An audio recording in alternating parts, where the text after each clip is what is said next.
This landed at a ranch at Corona, New Mexico. The rancher turned it over to the Air Force. Rancher W.W. Brazil was the man who discovered the saucer.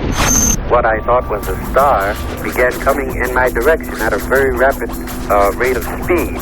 The unidentified object, which some sources thought might be a blimp, moved slowly down the Pacific coast from Santa Monica and disappeared south of Long Beach.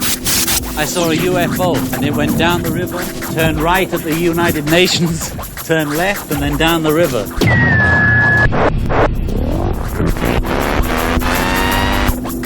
UFO Classified. UFO Classified. No more plausible deniability. Fact, fiction, or the truth. You decide. And now, the new voice of the high desert, the hostess of UFO Classified, Erica Lukes.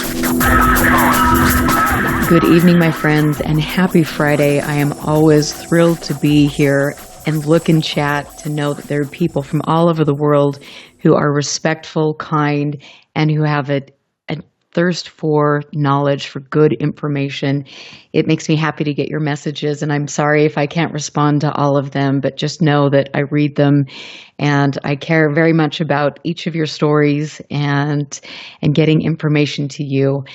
In the past, I have been very diligent about the people that I have chosen to bring on my show because I feel that there is a whole group of people who need to be heard. And as time progresses and files are lost and people get older, we don't have the opportunity to truly learn. With the UFO field so a tatter, and it's really, we all know it's a debacle.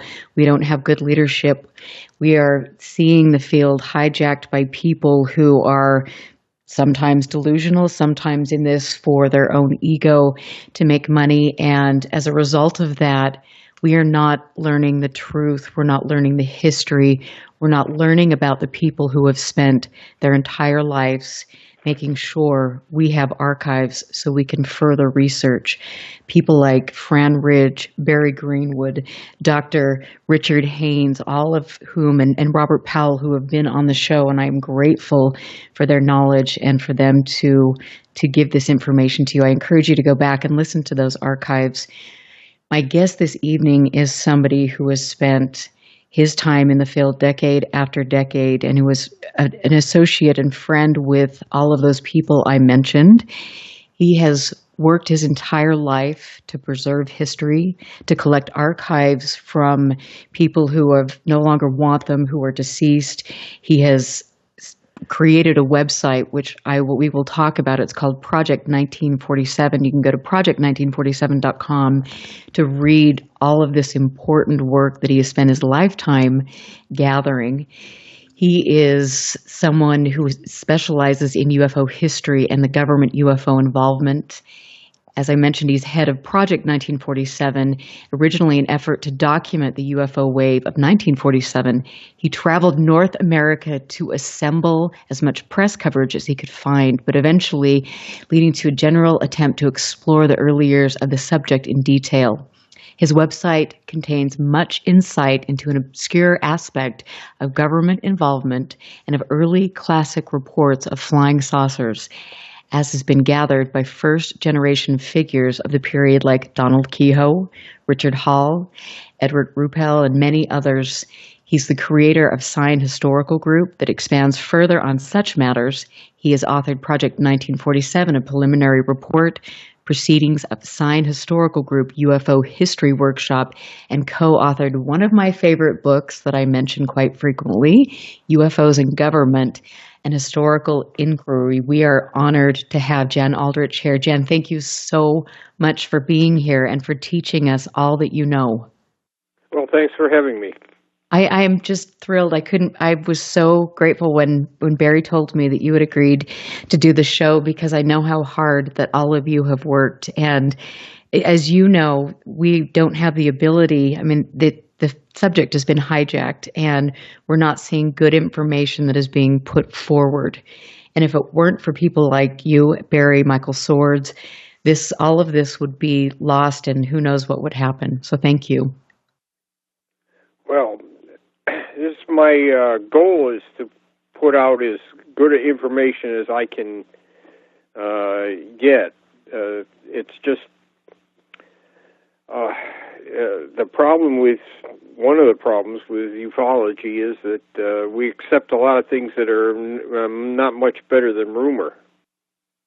And that's true. And I think, unfortunately, now the internet is a wonderful tool, and we can share information within a matter of seconds. But then it also gives people who can hide behind a computer screen authority to make up things. You know, you can obscure things. You don't get good information, and so when you've got a website like yours or the Barry Greenwood Archives, and you look at these as hidden gems, and more people need to understand the gravity of what both of you have done.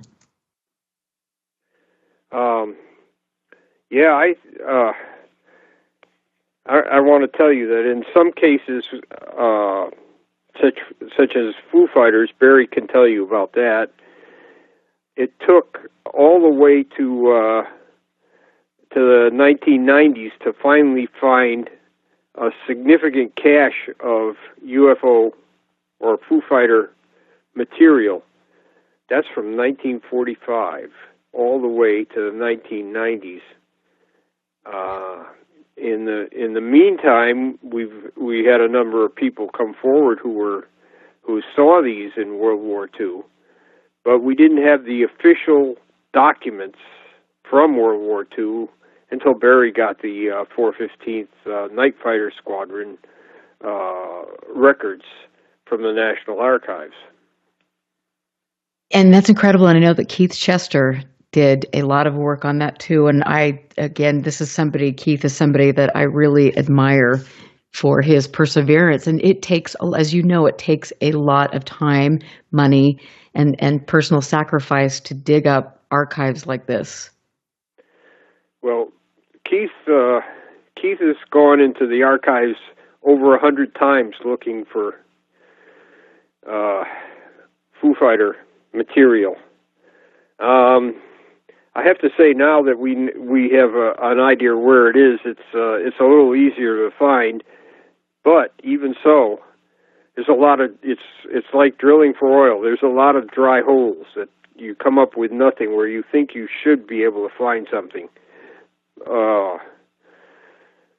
And sometimes you're surprised at what you do find. I've been interested in Foo Fighters almost from the very beginning. And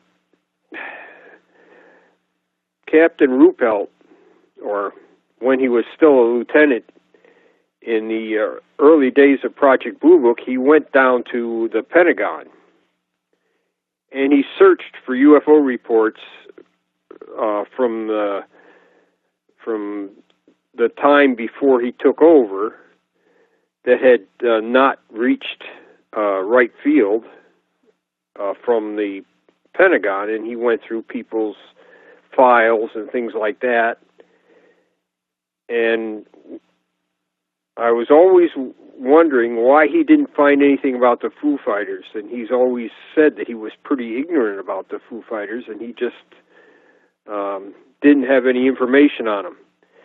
It seems that exactly the time he went to the Pentagon to look for UFO reports, almost all the intelligence material from World War II was shipped to Maxwell Air Force Base. So it was sitting in boxes almost 1,000 miles away from Washington, D.C. Oh, interesting. And so this is a kind of an interesting problem. Not till 1953, in January, one of the historians down at Maxwell Air Force Base sent General Stanford an interesting report from 1945 at Truck Island, a returning a B-24 bomber, and how it was shadowed by two luminous circles. That report is sort of well known. It's on my site. There's several different versions of it are on my site, but that was the first really official report that Project Blue Book got, and Ruppelt is just about at the end of his tour in 1953. He went to the advanced course, and he was also tagged to do a lot of things besides Project Blue Book. So he was only a part-time UFO investigator in 53 until almost the last month of 53, when he took back over Project Blue Book completely in July. They anticipated another giant flap like they had in 52, and it didn't materialize, and then he left the service. And somebody who really didn't care about UFOs took over, and he just wanted to do his time and get out. There's a man named Harding, and he was more worried about what he was going to do after he retired, so he just wanted to keep his head down. Right. And isn't that amazing? And it's so incredible to sit here and hear you talk about these people, because as we will see when we talk about your working and dealing with NICAP, working at NICAP, I mean, you had firsthand experience with some of these people, and there are not many people that can say the same thing. Well, Barry and I were talking the other day and said, there's hardly any pictures, or there's hardly any history written about NICAP. Of course, Keogh wrote Flying Saucers Top Secret, but that's mostly about his work at NICAP. It doesn't talk about Richard Hall or Lee Munsick or some of the other people that were there, Don Berliner, and the Isabel Davis, Ted Blocher, Diana Sinclair-Knopp. Almost nobody knows these people too well. I'm sorry to say that that's not quite true.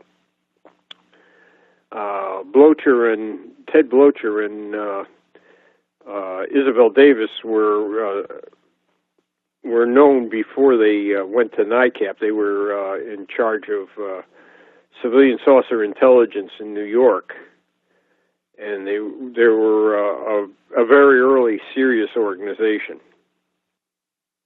And I want to give just really briefly a little bit of background, because there are some younger people that are listening to the show, and I fear that they might not understand the importance of NICAP or what it was. It was the National Investigations Committee on Aerial Phenomena. And can you tell us briefly when that was established and by whom? Well, it was established in 1956 by a sort of eccentric scientist, T. Thompson Brown, and he was somewhat similar to what we have today. He had very grandiose plans to do anti-gravity research and things like that. And he wrote to a large number of famous people in society and asked them to be board members of this organization. One of the things he wanted to do was UFOs, but that was just part of his whole idea. He wanted to do anti-gravity research, and he wanted to get into space somehow by unusual vehicles and things like that. In 1957, he had spent a lot of money, and things came to a head, and there was a meeting at in Washington, D.C., of the board members, and they decided that T. Thompson Brown should leave the thing, and they looked for somebody to take over. There were two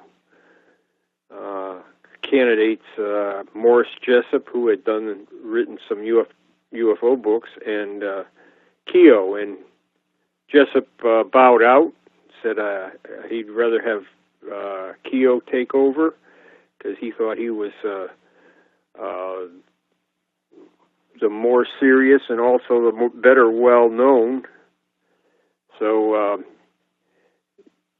Keogh took over, and of course Keogh had a number of Navy contacts, one of which is our Admiral Delbert S.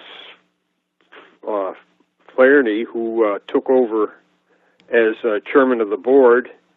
And Keogh also had a classmate named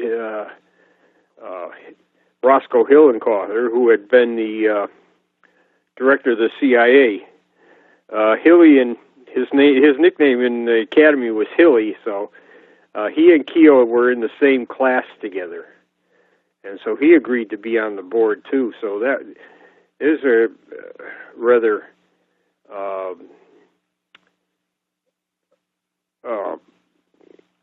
a board that was somewhat serious, and you just couldn't quite laugh it off like a lot of people in the press liked to do before that. So they got some serious attention, and they were able to launch the organization, although it was never really financially stable. It was always hand to mouth, except for maybe 2 or 3 years from about 66 to 69. Other than that, they were always just on the verge of going bankrupt. However, Keogh used to plead for money, and so they would get enough money to move on. And also, there were a few large donors that helped them out at important times. And do you know? Can you share with us who the donors were? Let's see. Well, in 1962, they were writing.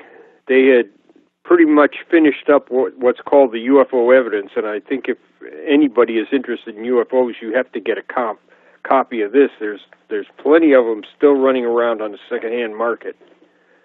It was a compilation that Hall did, and you have to remember now, he did not have access to Project Blue Book.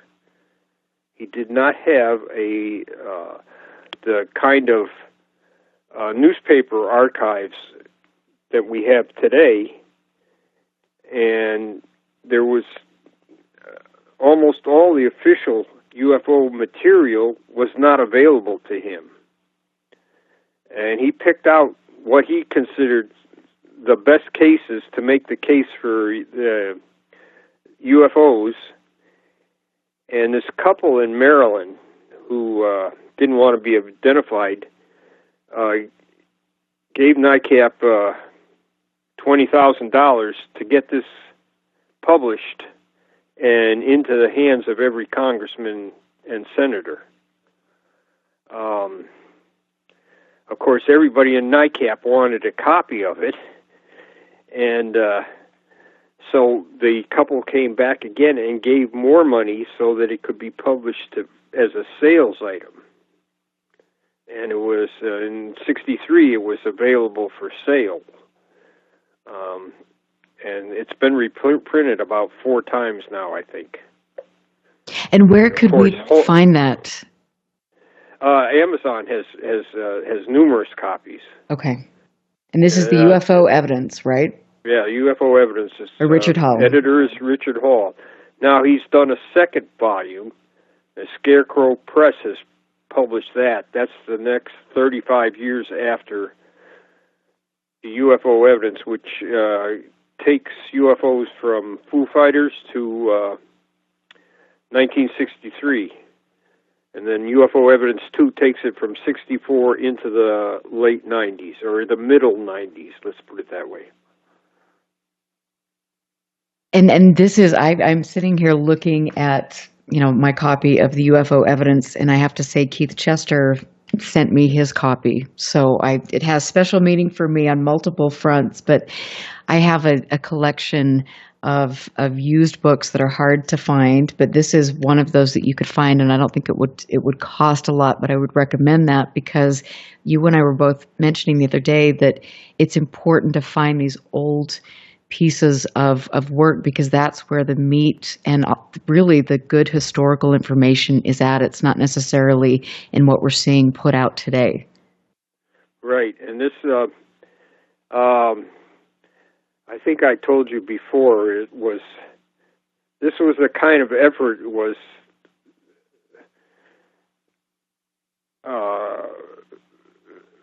a frenetic effort on Hall's part. I mean, he had one college student volunteer to help him look at newspaper clippings, and he put the thing together, and he got most of the material, and of course Keogh had some material, and NICAP quickly obtained a lot of material, and CSI, they brought their, CSI New York brought their records to NICAP, and there was another organization called CSI Los Angeles, which meant Civilian Saucer Investigations. They had a large archives of material, and they were launched by the Life magazine article, as a matter of fact. So they got hundreds and hundreds of letters as a result of Life magazine, and had thousands of sightings in their short 3-year operations, and those NICAP inherited those. So there's an excellent foundation to build the UFO evidence on.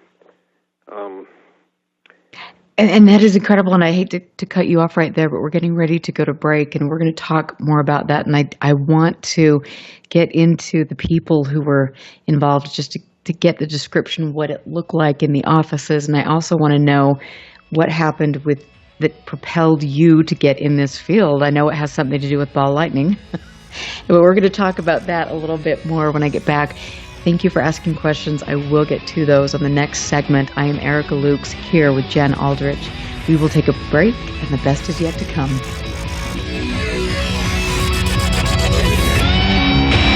Stand by. This is UFO Classified with Erica Lukes. Erica Lukes. The phone lines are open now at 702-425-9230. That's 702-425-9230. 9230. Worldwide callers use Skype name KCOR Radio. More UFO Classified. UFO Classified with Erica Lukes on the KCOR Digital Radio Network. After this, we interrupt to bring you this. Would you like to advertise on KCOR Digital Radio Network? This is what I'm talking about. At a fraction of the cost of traditional radio advertising, why not? Tell them the good news. Whether you need to promote your next book, product, or service, we can customize a package for just about any budget. Finally, there is hope for the hopeless. Why limit yourself to a tiny local market when KCOR can brand you to the world? Here's all you do. Visit KCORradio.com or contact our sales department by email at saleskcorradio.com. We want it now!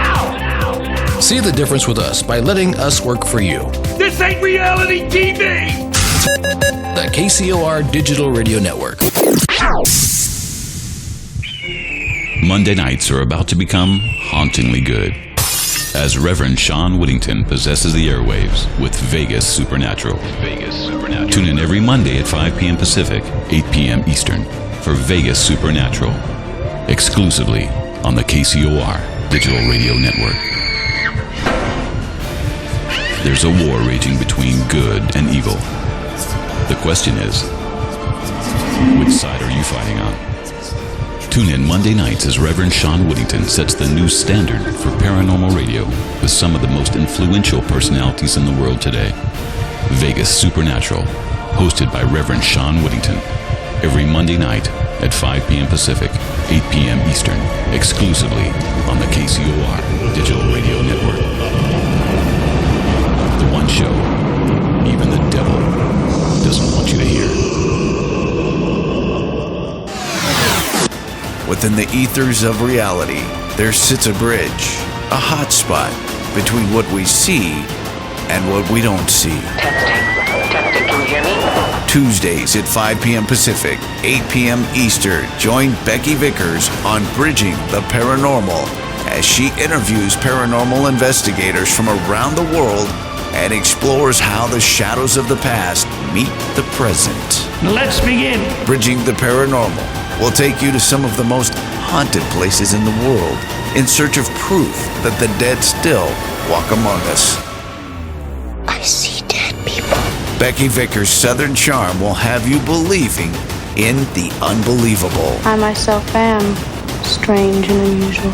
Live Tuesday nights at 5 p.m. Pacific and 8 p.m. Eastern, Bridging the Paranormal. Bridging the Paranormal. Hosted by Becky Vickers. Paranormal talk about the dark side, but with a lighter side touch. Exclusively on the KCOR Digital Radio Network. It's time to believe. Believe in the unbelievable.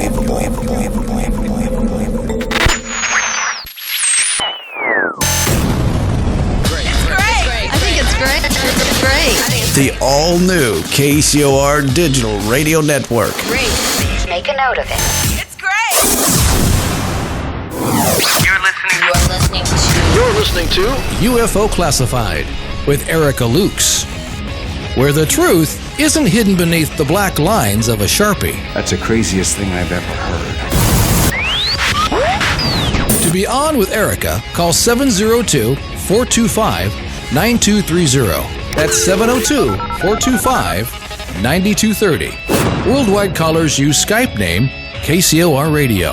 Radio contact. Share your thoughts on the show on Twitter by using hashtag KCOR. Or head over to the live chats at KCORradio.com. The audience goes nuts. And now, your host of UFO Classified. Are you ready? Erica Lukes. Erica Lukes. Welcome back to UFO Classified. Again, I'm always happy to spend my Friday evening with intelligent, respectful people who care about this subject and who want to get good information. To see all of you in chat and to see the number of people in chat growing, to get messages from all over the world really means a great deal to me. I pay for my radio show, as I've done for years, and for my research to go different places and to study things and to learn from people. It means a great deal to me. And there are those, like my guest tonight, Jen Aldrich, who has dedicated decades of his life to relentlessly pursuing a topic that has been put down, made fun of on purpose by our own government, even though we all know that this is a very real thing, that there has been a vested interest in every government around the world to look into this. And I have to say that people like Jan, Barry Greenwood, Michael Swords, who care about preserving history, who care about getting good information out there, in my opinion, are the true heroes, and we need to get their information out. So please go to project1947.com, share that information, get that out on your social media channels. Go to Barry Greenwood Archives, get that information out as well, and let's get good historical information out there so we can build upon that and do good work from here forward. Jan, thank you for coming back. And I have to say that the best stuff goes on during the break, because you were mentioning some things, because I had asked you about the CIA in 1965 approaching NICAP. Can you tell us about that? Well, after the UFO evidence was published in this is not 1965. I guess the thing with Hall was later.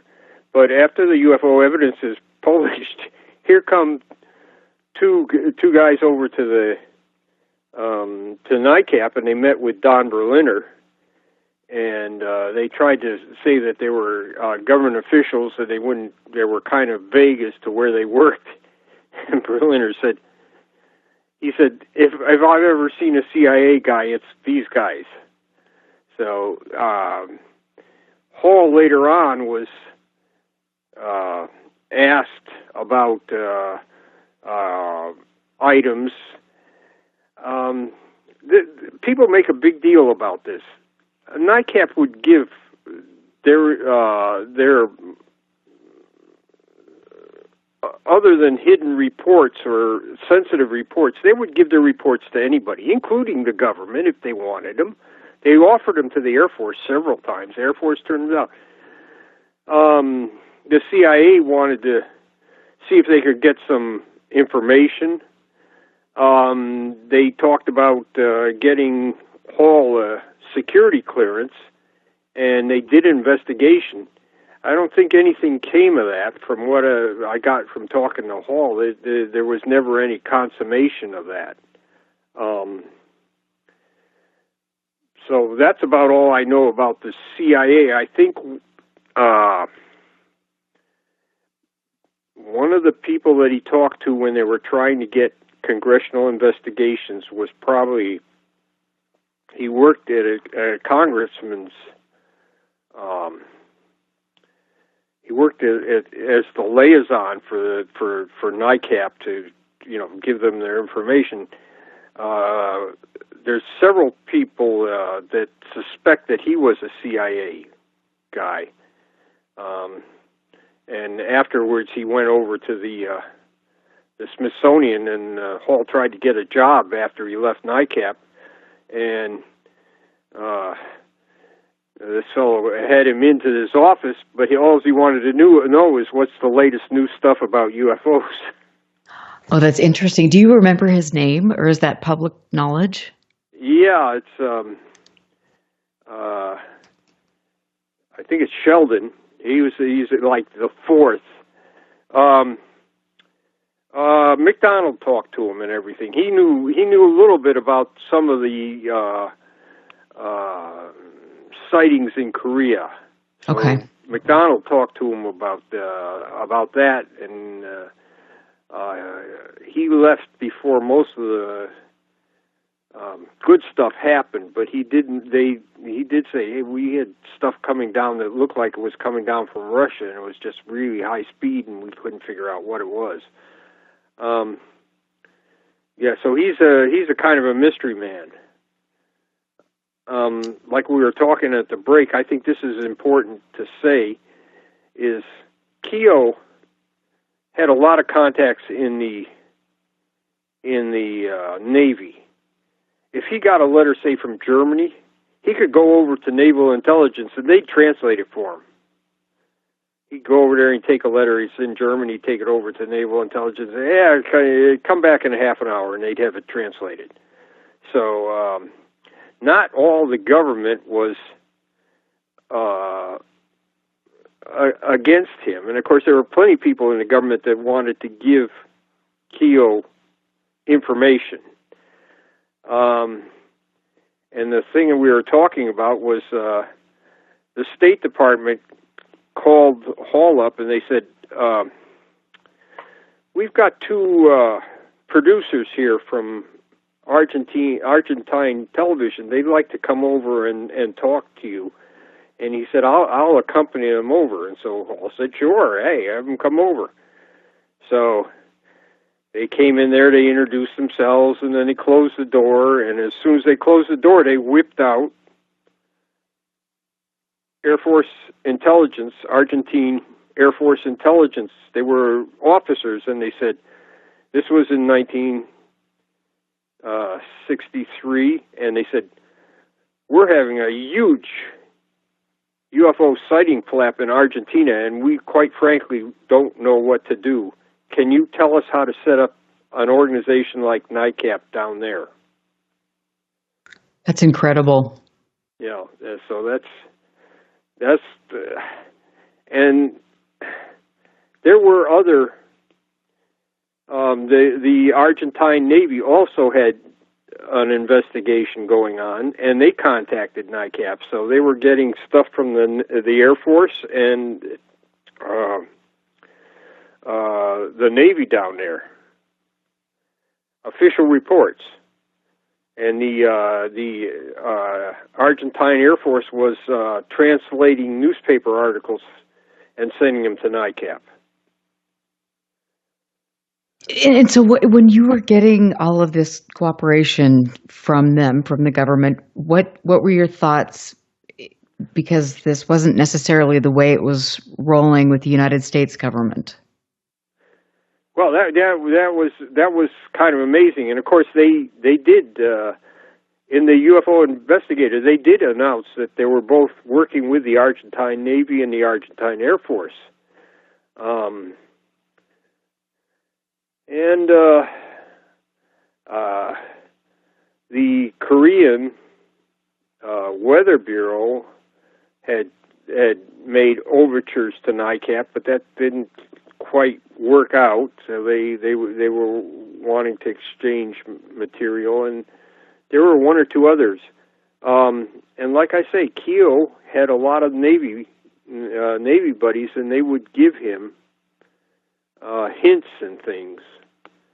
So, and of course he would get things to publish in the UFO Investigator about advanced research that the Navy was doing on space stuff. So that was like filler items that the Navy guys would give him, and they would kind of steer him towards where there might be a UFO sighting every once in a while, not all the time, but. And like I said, he could go over there and they'd translate foreign language letters for him. And I have to ask you, at what point in time did the extraterrestrial hypothesis come into the picture?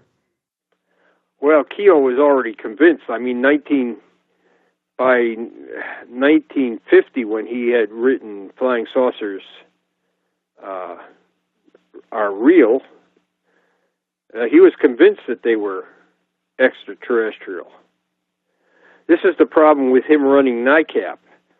NICAP took no position on that. So the man that's in charge of it, he does have an opinion, but supposedly NICAP was supposed to be neutral on that. And it was a fact-finding organization. Now, I think most members probably thought that they were extraterrestrial. There was a few people right from the beginning, and they were, of course, the followers of Charles Fort. They were the ones that really put forth the extraterrestrial thing right away.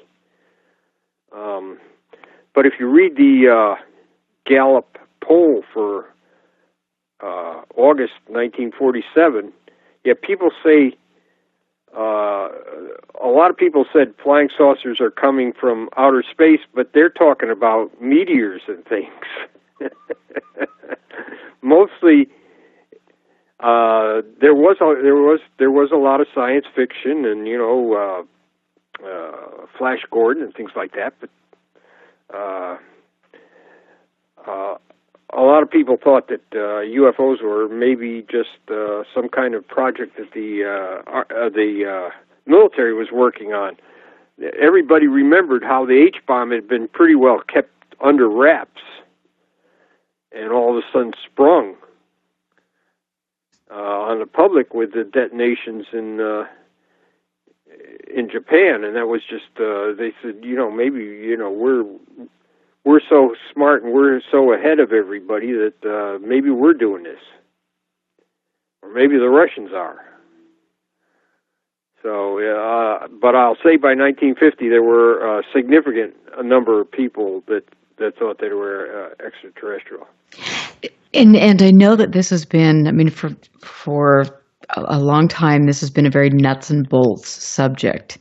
And then, I look at some of the aspects of the paranormal or the supernatural that we separate and put into boxes, and we don't, encourage looking into that because it's all about it's just very segmented, and I don't think that's necessarily a good thing. But back when NICAP was in existence, and back in the 60s, I mean, this was a very nuts and bolts type of organization. So did any of these other things come into play in the research? Some people did. Mostly it wasn't NICAP, and NICAP tried to steer clear of that. They tried to, more or less be, like you say, a nuts and bolts situation. But there were some people that say, listen, you have a witness, and they say when the UFO came in there, everything stopped. The birds stopped chirping. The wind seemed to stop blowing. You had an Oz factor, where the strange things happened. High strangeness things happened. Now, if you read A.C. Clarke, the British scientist, he said advanced technology of an extraterrestrial race would appear to us like magic. They could do things. They could do technological manipulations that would appear to us like magic. And of course, to them, it's an everyday thing. They just tell Alexa to make them disappear. Oh, that Alexa. She's naughty. So, you said you wanted to hear a little bit about NICAP. NICAP was in Connecticut, on Connecticut Avenue, and they were in the same building that Ralph Nader is. Of course, I know most people don't know who Ralph Nader is today. I mean, unless they're from that era. He was, of course, the person that blew the whistle on some of these problems with vehicles, and he's always been an environmentalist. And he's run for president a couple of times. So he was in the same building as NICAP. They moved from one floor to another. When I first went there, I was junior in high school, and my father and my sister were on a summer trip, and we went down to Fort McHenry, and then we went down to some of the other historical sites in Virginia, as far as the Civil War and the Revolutionary War. And on the way back, I told my father, I said, I'd just like to stop off for an afternoon at NICAP. And I went up there, and the only person there was Mrs. Campbell, and she was a government worker, and she worked part-time at NICAP. And she had one of those typewriters that made the lines come out exactly perfect. Oh, wow. So when you're printing things, like when a print shop, that's how they space everything so it comes out, and the lines are all, they're just all in a straight line. Well, she had a typewriter that did that. So Keogh really liked to have her around, and she was the only one there. I was there for about 15 minutes talking to her, and then Richard Hall came in. And besides one other woman that came in after she finished her government job, that was NICAP in about 61. Keogh did most of his work from home, and later on he had an office in Luray, Virginia. So he showed up at the office maybe once a week or maybe twice a week. Later on, going forward a few years, I went down there after I graduated from high school. I went down there for 2 weeks. I stayed in the Y. I didn't have any money then. So I went up to NICAP. The first thing I saw when I opened this door is this striking, tall, blonde woman sitting at this desk. And I learned afterwards that Hall and Berliner and one or two of the other guys called her the 6-foot Venusian, because they were talking about, or the reference was to Abdamski. Right. When he met the people on the spaceship, they were all super attractive, and they were all taller and more athletic, and she just fit the bill. And her name was Diana Sinclair-Knopp, and she was with NICAP for a long time, off and on. So she was like, at this point, she was the receptionist. And also, she took dictation for Hall and typing. But what she used to do, too, is she would be there, and she had some spare time. She would pick up something in Spanish and translate it into English. And if you look through the NICAP files, there's all kinds of stuff that you can see that she translated. And some of this is pretty interesting because 1952, they had a pilot from the Peruvian Airlines, and they're flying north, and they ran into this formation of discs. That got into the newspapers, and the Air Force attaché in Lima sent that report up to Project Blue Book, he sent it up to Washington, and it got to Project Blue Book. Well, Diana found an interview of the pilot, and so she translated it into English. It seems that the pilot was an American, but he gave the interview in Spanish, so she translated that into English. So that's an item that's in the NICAP files that amplifies the Air Force report.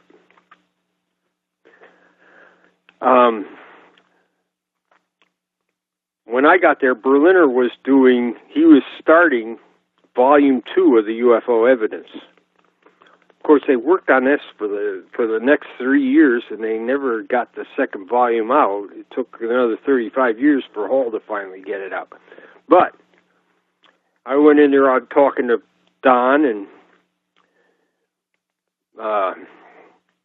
he's got several things on his desk there about EM cases, and I went out and I found a couple of EM cases that I had, and I went in there and gave it to him. He says, "What do I want these for?" And I said, "I saw them on your desk." He says, "Oh, you're reading stuff on my desk?" He got all huffy about that. So that was interesting. Dick was he was willing to chat with you, but about this time things were starting to roll real fast. So I mostly during NICAP's time after this, I didn't get to talk to him. If I went down there, I got to talk to him when everybody else was talking to him. Like they were having a bull session or something. But I didn't get to talk to him. And I would only visit, every once in a while. When I was in college, I'd visit, between when we had breaks between quarters, I'd go down there. And when I got into the Army, I was stationed at Fort Lee for a while in Virginia, and I would be able to take a pass and go down to NICAP for a few days. And I did volunteer work. So one time when I was there,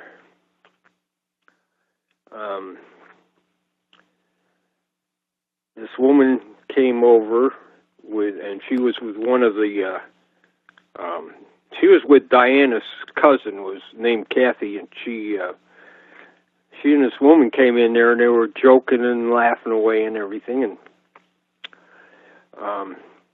Kathy said to me, "Why don't you come over here and meet Lynn Cato?"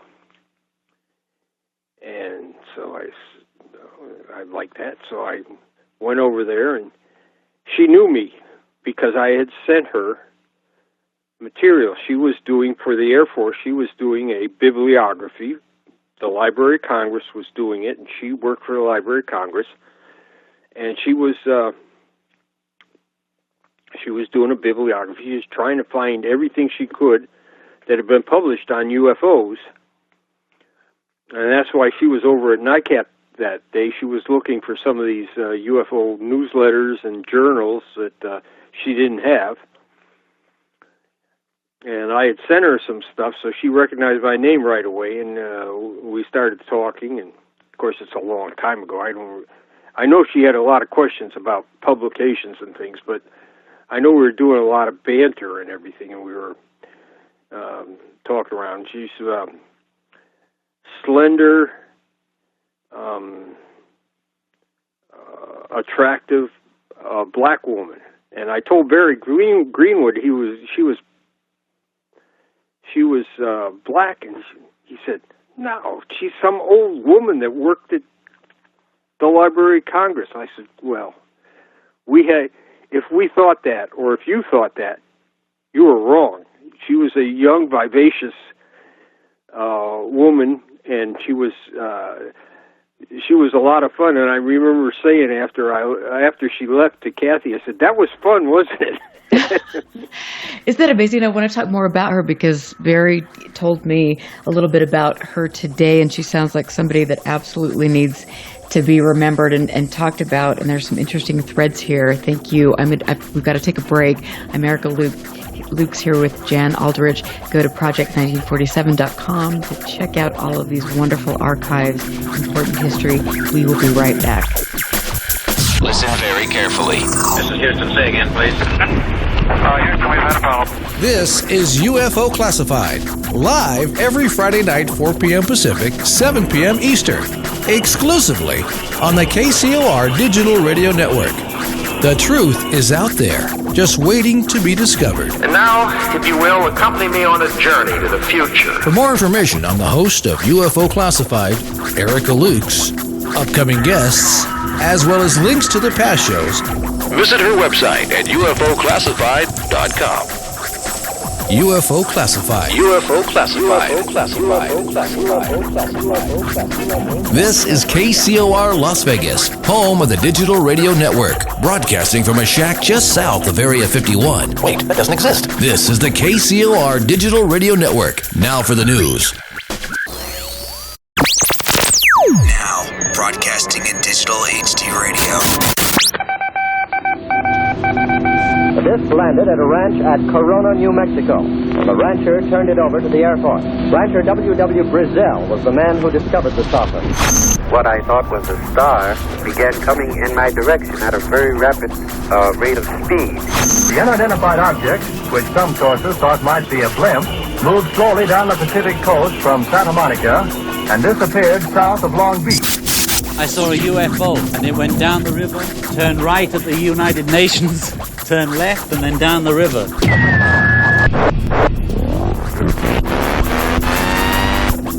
UFO Classified. UFO Classified. No more plausible deniability. Fact, fiction, or the truth. You decide. And now, the new voice of the high desert, the hostess of UFO Classified, Erica Lukes. Welcome back, everyone, and happy Fantopia Friday. I hope that you stick around for a great night on KCOR. Willie Miranda will be up next. It is his second show, and I want to just congratulate him. I know it's a big undertaking, and he did a great job last Friday. We are supporting him, and we support everybody on KCOR. This is truly an exceptional network. Tina Marie, who is my show producer and the station owner, does a wonderful job. She has integrity, and I am absolutely blessed to be a part of this network, and I support everyone here. On that note, speaking of supporting people, when I began my journey into this field, I looked to people who were high-ranking members of, always on the lecture circuit, doing TV shows. And as I delved into this a little bit deeper, I found out that there were a lot of people in this field who had agendas, whether it be making money, whether it be just having minions around them, but they were not disseminating important and true, accurate information. I quickly found people like Fran Ridge, like Greg Long, Barry Greenwood, Robert Powell, Dr. Richard Haynes, and Jan Aldrich. And these people have been so giving and kind. They have been mentors, and they have given me information so that I can stand on their shoulders so we can do the same thing and we can carry work forward with integrity and remember the important work that has been done by Jan, by Barry, by Fran. And Jan, I just want to say thank you so much for being here. To me, it is truly an honor to have someone who has committed their entire lives to doing what you've done. Well, thank you. I was talking about Lynn Cato coming to NICAP. One of the things she did was take the CSI New York and NICAP scrapbooks, and she microfilmed them for the Library of Congress. And if you go to bluebookarchive.org, and if you look there for the Air Force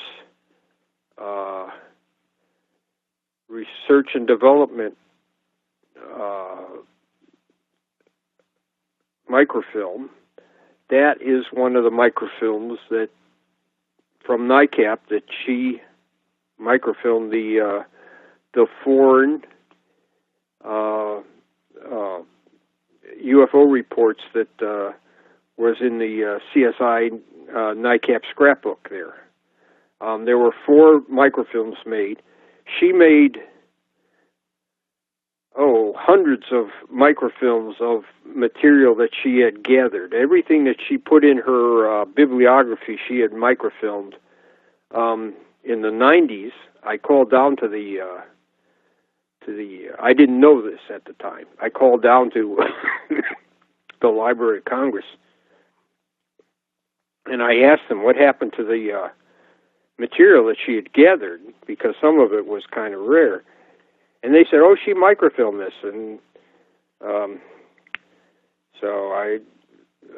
or they sent me a letter saying she had microfilmed this. But about 2 weeks later, I got a call from one of the technicians down there, and he said, "I've found the microfilms that Lynn Cato made. Some of these were never processed. They're in the can, and they were never." She made copies, but they were never processed. So I'm going to process them, and I told him I'd be interested in purchasing them, and so he did. And then he told me, he said, "Some of them are duplicates, and I'll let you know how many there are." And I guess there were about somewhere around 175, and I purchased them. It was like having an instant UFO library. And some of these things are rather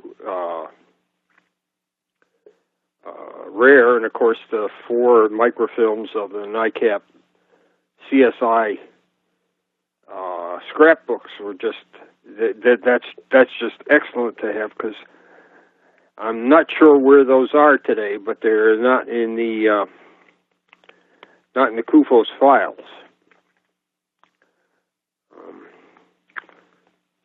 The other thing is, while I was there at NICAP, of course, NICAP at the time was of the Colorado thing was cooperating with Condon, and this was in the early days of the Colorado project. This guy showed up at NICAP, and I think his name was Samuel Rosenberg. I think it's Rosenberg. And he was a writer. He hadn't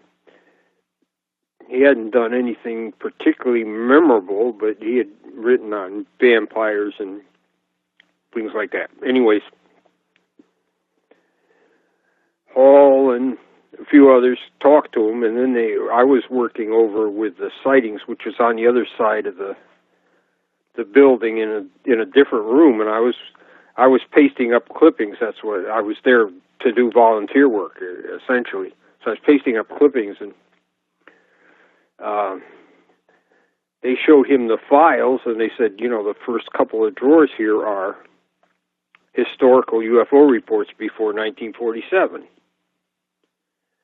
And he said, well, he told Hall at that time, he says, well, my budget is $10,000, so I'll be able to find a lot of historical accounts. So then he started going through them, and this was like in August, and he's got a suit on. And in Washington D.C., NICAP didn't have any air conditioning, or if it did, it wasn't too good. So he was in there sweating, and he kept wiping his brow and looking in the files there, and he said he kept slapping his forehead and saying, "Oh my God, oh, this is too much. This is too much." So I saw he was having problems. I said, listen, this is one of the areas that I'm interested in. And I gave him my address, and I said, I can give you a lot of historical accounts before 1947.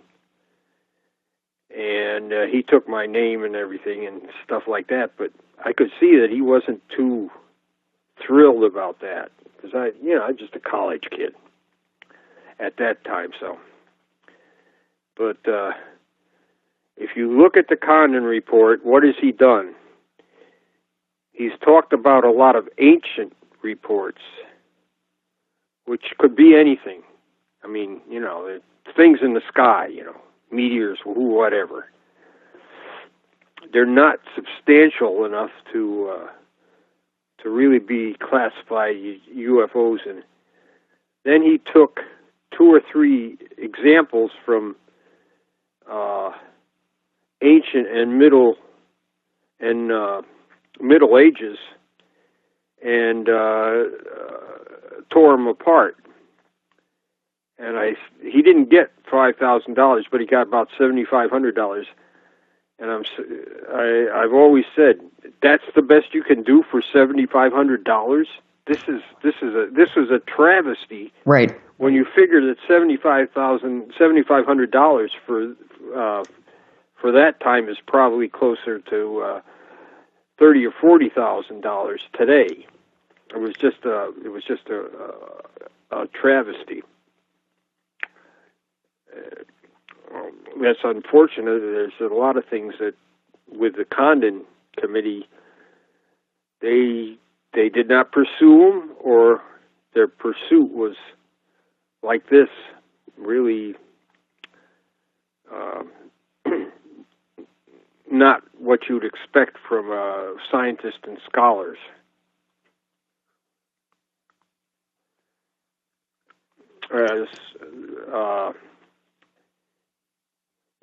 For some of the other people that work there, Ted Blocher is the inspiration for Project 47. Now, when I was there in '63, he was working on on the 1947 wave. Now he toured with companies that went around the states as far as with plays and things, or musicals. So he was in a touring company, and when he'd get to another city, he'd go to the local library and look for accounts from 1947 and 1950 and other years. And he at the time there wasn't much where you could make copies, so he had to hand copy a lot of these out. And then he produced what was called the UFO Wave of 1947, which had about 850 cases in it. He didn't stop there, of course. He kept going on, and it's over 1,000 cases. And when I retired from the Army, I said, I'd like to take Blocher's work on to the next, keep it going. Oh yeah, right. Blocher's done it all. There's nothing for you to do. So I went out to Oregon and Washington and Idaho and looked at some of the newspapers out there, and we easily found lots more, hundreds of more cases. And I'm saying, I think there's more to this than that. And then about that time, the UFO Coalition was formed, and Bigelow was going to be a donor, and he wanted to do a whole bunch of UFO things and give grants and things like that, and let the UFO Coalition decide what to do. And I got the first grant, which was to build on Blocher's work, the 1947 wave. I know, Ted, one day, like I said, I was pasting up clippings, and we had this cover sheet at NICAP that we used to use, or that they used to use. I was just there every once in a while as trying to help them out, do some work every once in a while when I came down.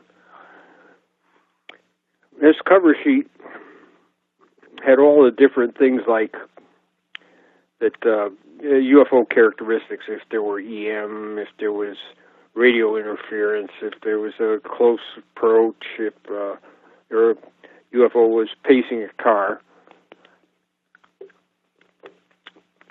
So those kind of cases would get one of these cover sheets.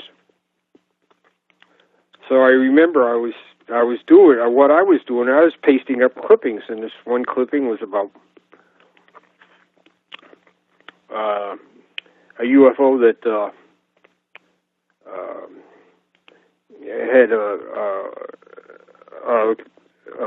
disturbance, aerial disturbance, or a wind that just about knocked this guy off the road. But it was a newspaper clipping, so I put a blue sheet on top of it. So Ted comes in there, he reads me the riot act. He says, "What are you doing? This is not a report. This is a newspaper clipping." He said, "These are for reports where somebody's gone out there and done some work and talked to the witness and looked at the place that was there, and that's what that's for." So here I am. I'm getting read the riot act by Ted, and I didn't feel bad about it at all. I enjoyed getting bawled out by Ted Blocher. And he sounds like such a wonderful, colorful person. And as does everybody that was involved with NICAP. And that's the thing. People don't understand the personalities and each individual quality that somebody has when they come into this. And that's really important that you've talked about that. Yes, he went on to be an AIDS activist, and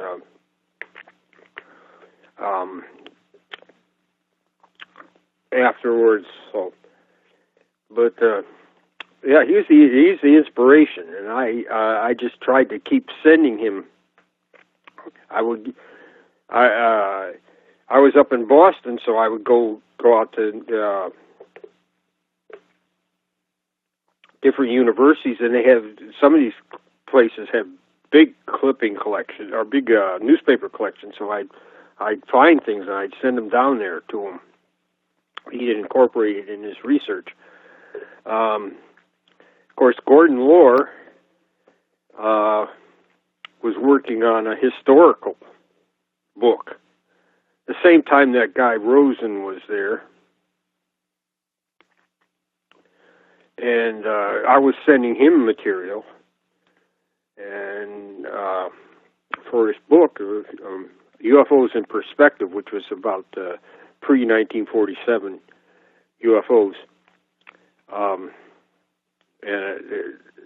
There's just, I mean, that was just a great field. Pre-47 UFO cases. There's just so many of them, and we didn't have a real idea about where to find all of them, but we were looking. And then I joined a group, and what we did is, this is before the internet, so what we did is we would find, and it was Lou Farish in it, and 5 or 6 other people. I think Jerry Clark was in it, and we'd find a couple of historical reports, and we put it in an envelope, and we send it to the next guy, and he would copy them and send it to the next guy, and they'd copy them and send it to the next guy, and it would come back around with other reports that you get, and you copy them and send them on. So that was, we were doing a round robin like that. That's before the internet.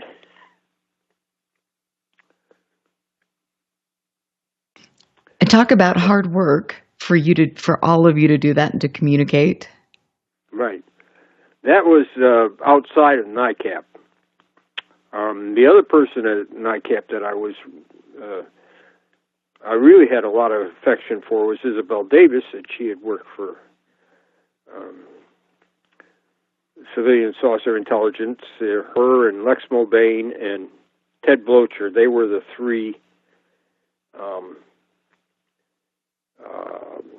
what would you say, the ones that ran CSI, New York, and they had such high standards. And I remember I'd find things, when I was pasting up clippings, or they had a whole lot of letters there from people that had written in. They wanted subscriptions, and in a lot of cases they sent in accounts, and these hadn't been processed yet. So I'd find one or two that I thought was interesting. I'd go in and show them to Isabel, and she'd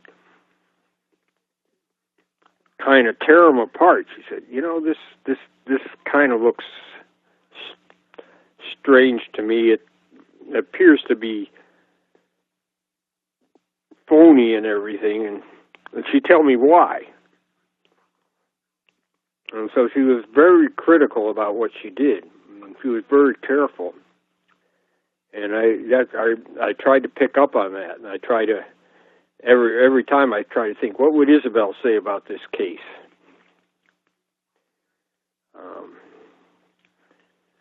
And so one time she told me about a letter she had. She showed it to me, and it was this woman, and the woman wasn't a very good writer, and she wasn't very educated.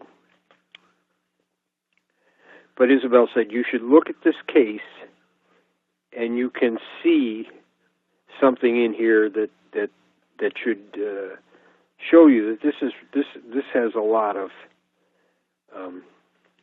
It probably is true. And the one thing is, the woman saw this light, and it appeared she was out with her child, and she had the baby in a perambulator, and this thing came close to her, and the first thing she did was get so her back was towards the object, and she tried to shield the child. And Isabel was really impressed by that, even though her communication skills were not too good. So, and of course, the big deal was when James McDonald came there. And so he was there one day, and when he before he got there, I had started working at MIT. I went to school at Northeastern, and I worked at MIT in the synchrotron lab.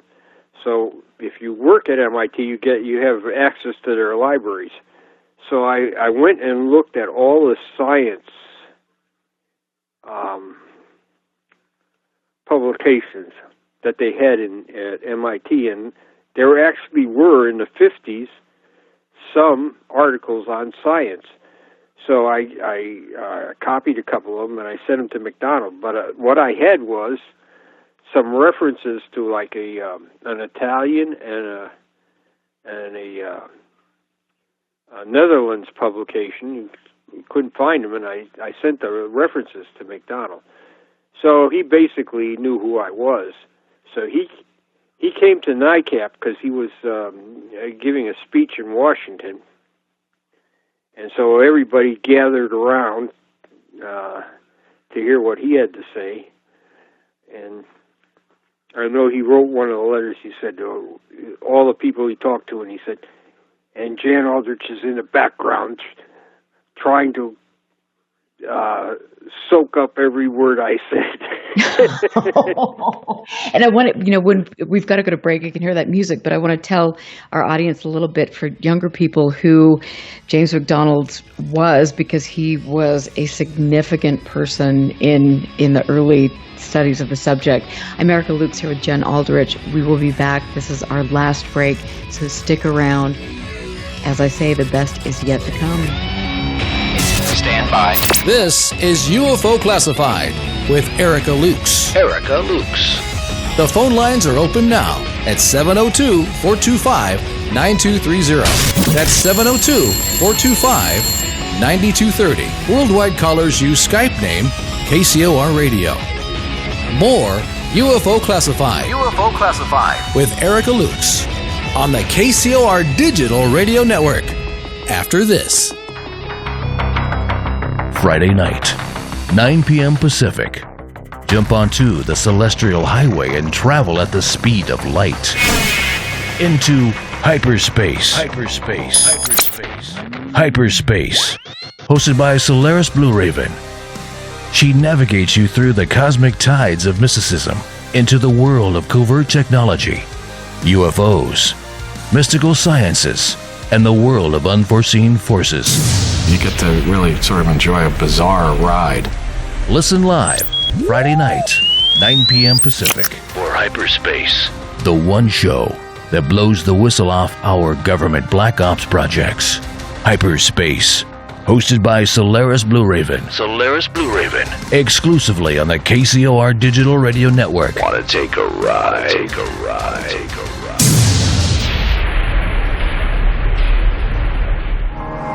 30 seconds and counting. Broadcasting to you from another planet, beaming you a world of entertainment. This is the world-famous KCOR. Now listen live online at KCORradio.com. I like everything about this station. When do I listen? Like 24 hours a day. It's my favorite station. I just love the music. It keeps me going at work. Here's what happened on the last episode of Three Guys, No Ties. I have a sore shoulder, and it's been killing me for the last 2 days. Like, actually on my back, and right along the line of the scapula. It's killing me. I don't know if I slept weird or something, but it's been in constant, severe pain. I'm thinking maybe I just need a big Swedish lady to stick her elbow in there and work it out. So I'm not sure the little Chinese lady is really going to be... Oh, no. Dude, trust me. They'll beat the crap out of you. Been there, done that.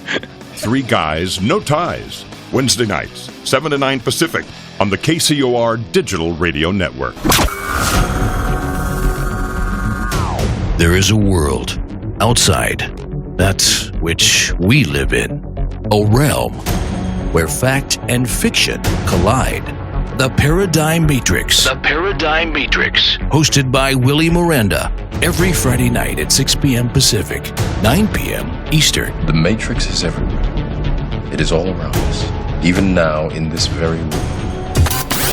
The 1 hour show that will surely leave you hanging on the edge of the rabbit hole. The Paradigm Matrix explores a universe of topics from UFOs, cryptozoology, conspiracies, as well as all things paranormal. Enter a world of the twisted and deformed. Friday night, 6 p.m. Pacific, 9 p.m. Eastern.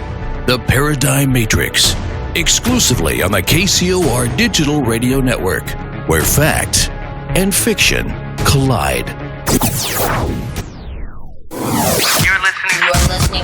You're listening to UFO Classified with Erica Lukes, where the truth isn't hidden beneath the black lines of a Sharpie. That's the craziest thing I've ever heard.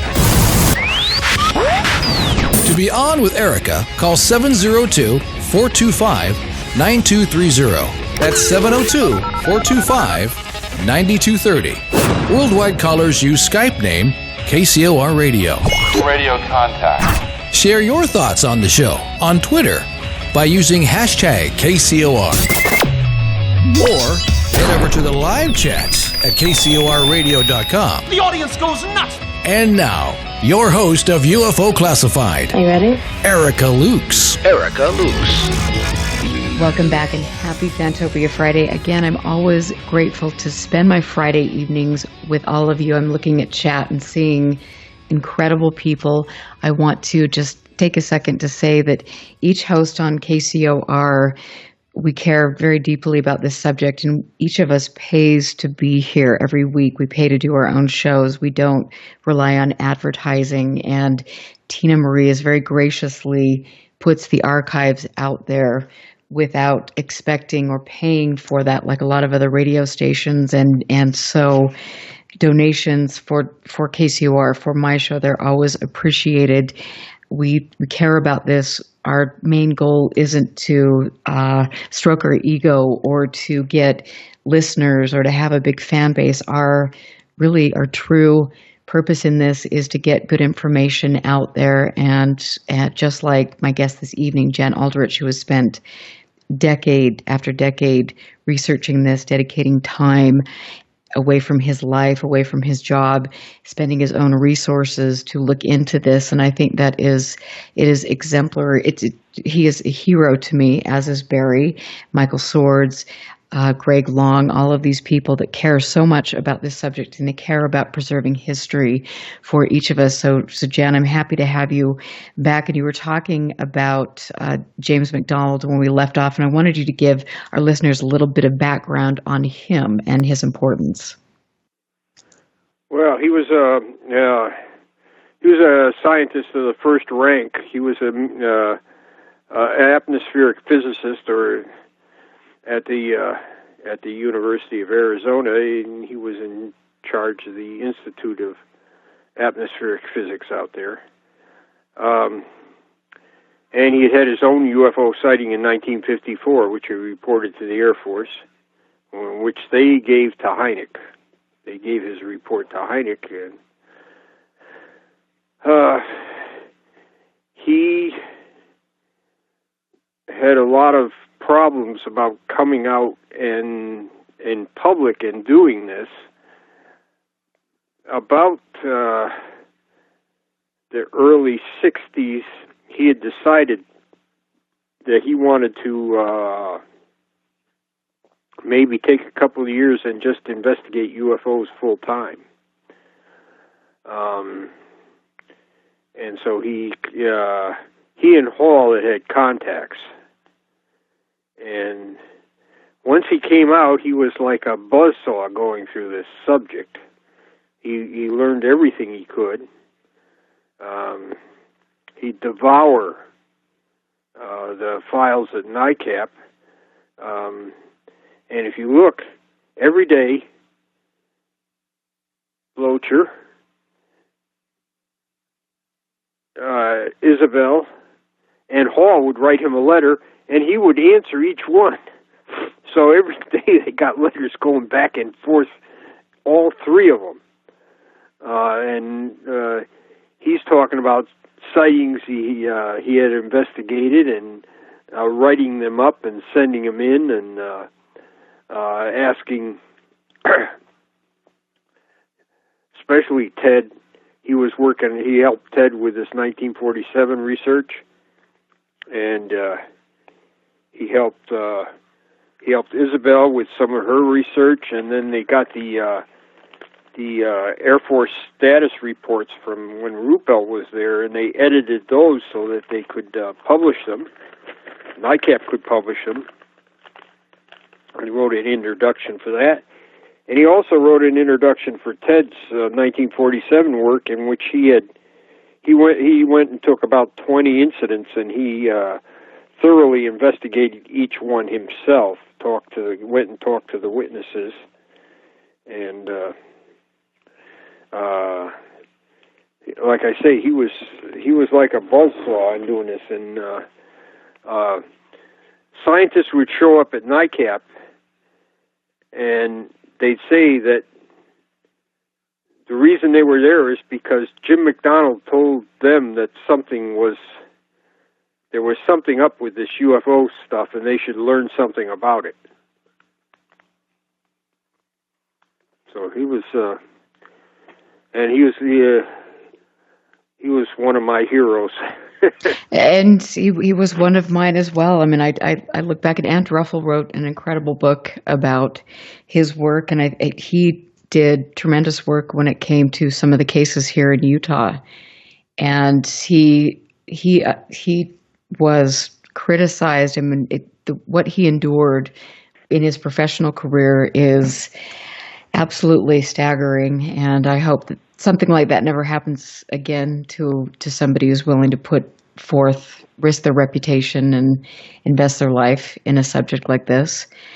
But I want to get back to, because you were talking about Lynn Cato when we left off before, and I believe that there is a connection to John Keel.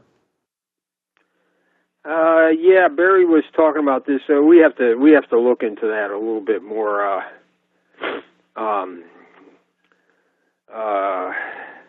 In fact, we were talking about this. I guess she was followed by some truck for a while.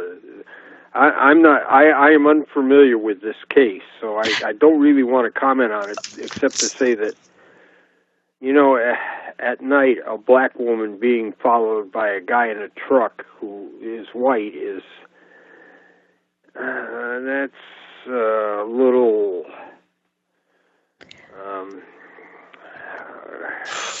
That's a little scary, and I'm sure she was scared. Absolutely. You said you had some questions from the listeners? I do have some questions, and I will just say that I would love to have both you and Barry back so we can talk about this and share a few more memories about your work together and NICAP. So we'll have to do that really pretty soon.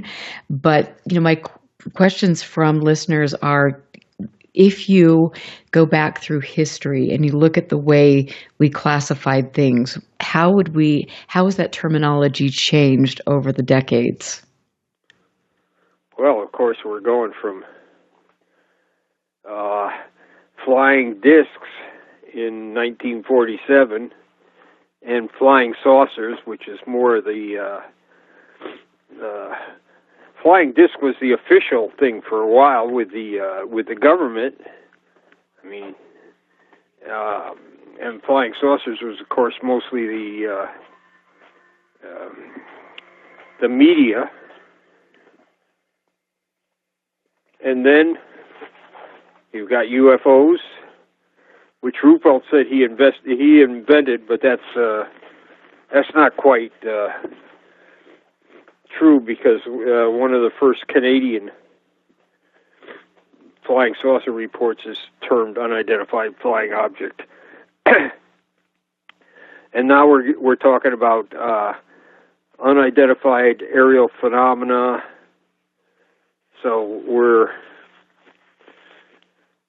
we just keep changing the terminology. However, UFO has become equal to ET spaceships, which I object to. Absolutely, and thank you so much for saying that. And I think that is a really important point to make, because we do not know. And I want to ask you, where do you when people say that this is extraterrestrial and we are pointing to the origins of the phenomena. I mean, what are your thoughts on that? And at the end of the day, after all of your research, do you feel that it is moving in a particular direction? Well, people ask me, what do you believe they are? And I said, first of all, I don't want to work on beliefs. I want to work on what I know, so I don't know that much. After working in this 50 years, I'm still pretty well. And that's one of the things that Blocher said when he got out of the field. He said, I worked on this for decades, and I come all the way back, circle back around, and come to the conclusion that I don't know that much. That's mine. I agree with that. And I have no pet theories, and I don't want to speculate on what they are. I want to work and find facts out about them. That's the main thing. My main thing. I'm not really interested talking about what they could be or why. If they're extraterrestrial, why they're here. I don't want to get into that. Right. That's beyond me. Of course, we didn't talk about the hidden reports either, and this goes along with the record keeping and archiving material. NICAP hidden reports. Keogh has a chapter in his Flying Saucers Top Secret where he talks about certain reports that were given to him from various military and scientific and other people that they didn't want their names connected with it, so he used the board, his NICAP board, to certify that these reports were true, that he didn't make them up, that it wasn't a Keogh fiction, because Keogh had been known for unusual fiction during his thing. So they had the Korean case, which finally the witness came forward and said, you could use my name. So it's Commander Davies, and his 1951 in Korea, and he was flying a radar check through the clouds, and he was over what was called Task Force 77. That was the Navy task force there off of Korea, and 14 ships had picked up a UFO on radar, and so he was pursuing it, and he picked it up on radar. He never saw it, but when he got back to the ship, he was forced to, or he filled out a report form and everything. Well, that never made it to Blue Book. We don't know where it is, so that was one of the hidden reports. There was a scientist in 1952. He worked at a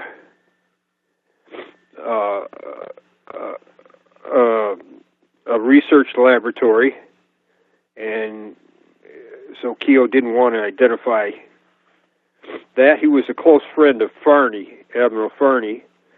So it was in daylight, and he saw this slowly maneuvering craft, plainly visible, coming into the near the research facility. And so the head of the research facility gathered all his scientists and engineers together, and they looked at it, and they talked about it, and that was a hidden report that Keogh had. There's what's called the Navy Squadron case. This whole squadron off of an aircraft carrier in the Atlantic saw a rocket-like UFO that outmaneuvered them and shot off. And that case and the other two I just mentioned have been lost. However, the last case, or not the one in Korea, we have that case because the man came forward, and then they took this out of the hidden category or the confidential category and put it right into the NICAP files. But these other cases were cases kept by Keogh, and we don't know what happened to them. The squadron case, Dan Wright actually met one of the pilots in the Navy squadron, so now we have an account of this from one of the pilots. So that case is preserved, even though what NICAP had on this case is lost. And I'm always saying about these, whatever it is, the best stuff everybody holds real close to their vest. Yes. And the best thing to do is make a copy of it somewhere and make sure somebody else has it. Because if your house burns down or you get flooded out, and Lou Farish, his place got flooded, so a lot of his material is lost, somebody else should have a copy of it. Absolutely. And we don't know what happened to the ones that Keogh had as hidden reports. And there's stuff from NICAP's files that are missing because they were mistreated over the years. And they were put in storage, and finally CUFOS was able to buy them and rescue them. But there is stuff missing. In 1950, the Air Force destroyed some of the reports in Blue Book. Ruppelt mentions that in an official internal document. He also says in his book that after Project Sign, they just dumped all the files on the floor, and people would go through them and take souvenirs. Project Sign. And then when Battelle did their study, they took letters that people sent into the Air Force and Project Blue Book reports, and some of these were not duplicated. Some of these Project Blue Book reports existed in only one copy. And when Battelle got through with their study, they burned everything. So a lot of those letters and certain UFO reports from 1952 back to 1947 are just lost. And you can see that because also the statistics in Battelle and the statistics that the Air Force have are two different things. And I have to ask you because, now I see what is taking place with a very large UFO organization with cases going into that organization, and then the people that actually submitted the reports don't have access to them, let alone the people that are collecting and researching the evidence. And so, again, this information is just ending up in a where is it? Where does it go? File. And I think that's really, really dangerous to what each and every one of us is trying to do. So how do we stop that? Where do we go? Well, Project 47, when I went around, I got to visit CUFOS, and CUFOS they always made their files available to me, so I copied everything I could. It's like, a frenetic activity. I went up and met John Musgraves, who is, he got a grant from the Canadian government to study UFOs. And he went around to APRO and a lot of the Canadian organizations and copied their files. So he had a Canadian, giant Canadian file from, all over. He went to APRO and he said he slept on the floor and copied stuff out of their files. So and the APRO files, they're essentially lost. A couple of con men got hold of it, and it's, they're gone as far as we know. However, there are copies of APRO files all over the place,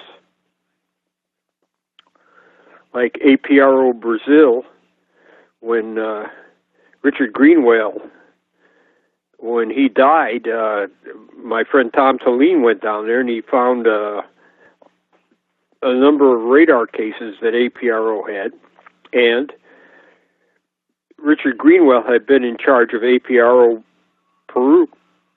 So he had copies of all the APRO Peru files. So Tom was able to get those.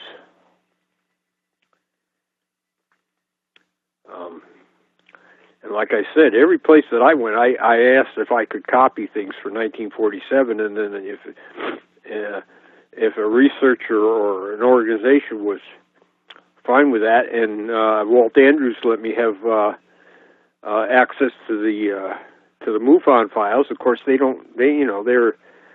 quite after. They were founded quite after 1947, so they didn't have very much on their early days, but they had a few things.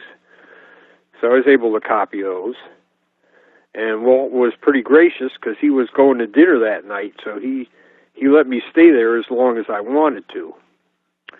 And I did. I didn't want to ruin his dinner, so I did leave finally. I'm sure he was glad when I did.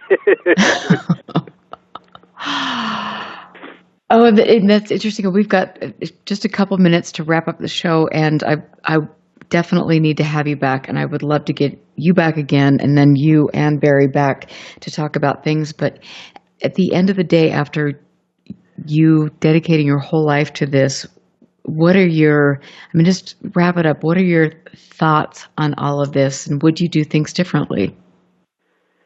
Well, let me tell you what I have ideas about what could be done, but I don't have a lifespan to do it now. I'm getting up there in age. What we need to do is everybody copy or scan what you have in your own files, your own personal files, things that you could pass on to somebody else. And you don't have to pass it on right now, although that's what a number of us are doing. We're copying, and it's worldwide. It's not just here. We're doing it with people in Australia and people in Europe. Get them the information. Get us the information. Keep this stuff going round and round, so people can have it. People die now, and their wives are angry that they spent all this time on UFOs, and they throw their files away. So before you go away, as much as possible, preserve your files, because I don't think we're going to find the answer to this in at least in my lifetime. But I think if we can produce a great database of material, our chances of doing something with it is better. And I will say things that we didn't even get a chance to talk about, to the stars and some of the things that are taking place now. I honestly feel that perhaps in your lifetime, perhaps in my lifetime, we will see something important that will validate the work that all of us have been doing, especially you. And I think this is an exciting time. And I want to expand on what you were saying. I think it is really critical that people who have archives, people that have spent their whole lives researching this, I hope that they, even though they're getting ready to leave the field, I hope that they find it in themselves to actually take the time to maybe work with or mentor younger researchers who actually care, or do what you have done and what Barry and Fran and Dr. Haynes have done, and come on my show and give a younger generation this information to carry all of your work on. I think that is so critical. And you are my hero. Barry is my hero. I don't think there's a day that goes by that I don't go to bed and I just think, oh my gosh, I can't believe I am so blessed to have an opportunity to learn from all of you. And I can't honestly, I can't thank you enough. I want to tell my listeners, please go to Project 1947, share the information. If you have archives, please contact Jan, Barry, please contact myself. Get out there in your own area, find out where you can get archives, scan them. Please be a part of this effort. We have to appreciate and hold up the history so we can move forward. Jan, thank you very, very much for being here this evening. Okay, my pleasure. And I'll have you back. So stick around for a great night on KCOR. Willie Miranda is going to be up next. I want to give it a shout out once again to Tina Marie, who's incredible. Solaris Blue Raven will be up. It will be a wonderful night. Thank you all for being here. I will see you next week with Melinda Leslie. We'll be talking about Luis Elizondo and some of the current goings-ons with To the Stars Academy. Have a safe and fabulous weekend. I'll see you next week. Listen very carefully. This is Houston. Say again, please. Houston, we've had a problem. This is UFO Classified, live every Friday night, 4 p.m. Pacific, 7 p.m. Eastern, exclusively on the KCOR Digital Radio Network. The truth is out there, just waiting to be discovered. And now, if you will, accompany me on a journey to the future. For more information on the host of UFO Classified, Erica Lukes, upcoming guests, as well as links to the past shows, visit her website at UFOclassified.com. UFO Classified. UFO Classified. This is KCOR Las Vegas, home of the Digital Radio Network.